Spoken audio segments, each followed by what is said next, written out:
La santé encore, avec notre dossier ce soir sur une maladie qui touche entre 1 et 3 Français sur 100. C'est beaucoup et pourtant elle est totalement méconnue. Il s'agit des troubles bipolaires. Rien à voir avec la cyclothymie, c'est beaucoup plus grave. C'est une forme, mais sévère, de maniaco-dépression où l'on alterne des phases de grande euphorie et de profonde dépression. Aujourd'hui, elle est mieux connue, elle est traitée. Les entreprises, elles aussi, sont sensibilisées. Dossier signé Florence Bouquilla, Guillaume Beaufils. Sa démarche est hésitante. Cet homme, que nous appellerons Pierre, est malade et prend beaucoup de médicaments. Diplômé de Harvard, il était directeur général, responsable de 1700 employés. En 2010, son comportement change, il ne va plus travailler, sa famille s'inquiète. Je restais au lit, je faisais rien, je bougeais pas, rien ne m'intéressait. Enfin bref, tous les symptômes de la dépression en fait. Hospitalisé quelques jours seulement, Pierre semble retrouver très vite la forme, un peu trop vite, il se conduit de façon étrange. Je me suis fait faire une 50aine de costumes, je me souviens. Une voiture de sport, une Aston Martin. Une œuvre d'art à Matisse, ça fait 300 000 € à peu près. Ça a eu des conséquences graves? Oui, très. Très, puisqu'en fait, on va être obligé de vendre notre maison. Et je vais divorcer, hélas. Comme 1 à 3% de la population, Pierre souffre de troubles bipolaires ou troubles de l'humeur. Notre humeur varie au gré des événements qui rythment notre vie. Chez les bipolaires, tout est disproportionné. Ils passent par des épisodes dits maniaques, des moments de surexcitation et d'euphorie, puis ils plongent brutalement dans une grave dépression.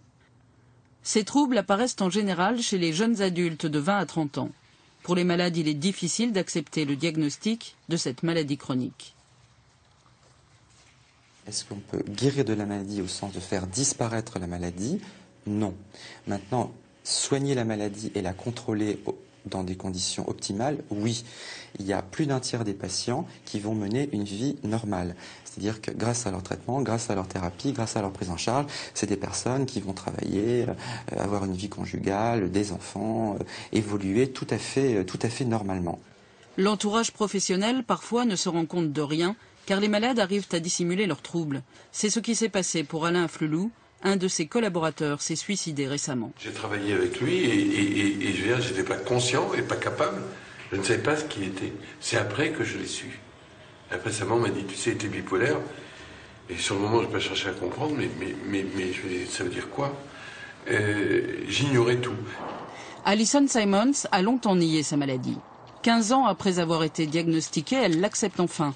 Grâce aux médicaments, elle va beaucoup mieux. Elle arrive même à rire d'un de ses épisodes maniaques.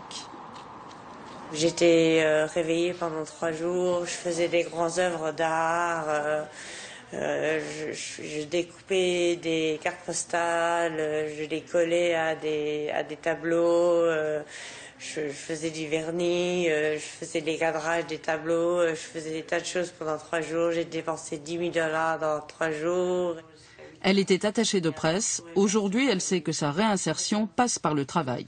J'ai une maladie, oui, mais je me soigne, je suis stable, je prends mes médicaments régulièrement, je vois un psychiatre tous les semaines et maintenant je pense que j'ai la capacité de retourner au travail. Une association, le Clubhouse France, met en contact des malades et des entreprises prêtes à les embaucher. Mais les employeurs doivent-ils révéler à leurs collaborateurs que les nouvelles recrues ont des troubles psychiques? J'ai travaillé dans une grosse boîte d'édition pendant 10 ans et j'ai jamais dit que j'avais des troubles bipolaires. Je travaillais très bien, je faisais mon travail normalement. Effectivement, c'est une vraie question de qu'est-ce qu'on dit, qu'est-ce qu'on ne dit pas et à qui. Si on ne l'explique pas aux membres de l'équipe, si on ne l'explique pas au management, je ne vois pas comment on va réussir l'intégration des personnes dans l'entreprise. Dans quelques jours, Alison Simons retravaillera à temps partiel. Même si elle appréhende encore le regard des autres, elle sait qu'une nouvelle chance lui est donnée.